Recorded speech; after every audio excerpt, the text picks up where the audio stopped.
আমন্ত্রণ বিরতিহীন সংবাদ সারা দেশে। আপনাদের সাথে আছি আমি শাওন দত্ত। এতক্ষণ শিরোনাম দেখছিলেন।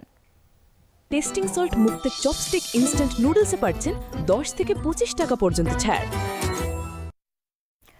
গণভোটের বিষয়টি এখনও নির্বাচন কমিশনের নজরে আসেনি, তা নিয়ে সিদ্ধান্ত নেবে সরকার, এমনটাই বলেছেন নির্বাচন কমিশনার আনোয়ারুল ইসলাম। দুপুরে পটুয়াখালী সার্কিট হাউসে এক মতবিনিময় সভায় অংশ নেন তিনি।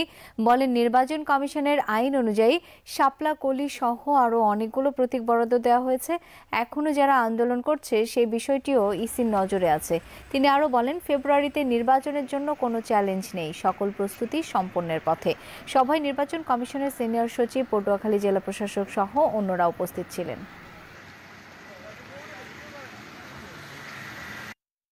গণভোট নির্বাচনের আগে হবে না কবে হবে, বিষয়টি এখনো নির্বাচন কমিশনের নজরে আসে নাই। সরকার কিভাবে প্রস্তুতি নিচ্ছেন সেই জিনিসটি আমাদের কাছে এখনো পৌঁছেনি। সিদ্ধান্ত হলে পরে আপনারা জানতে পারবেন।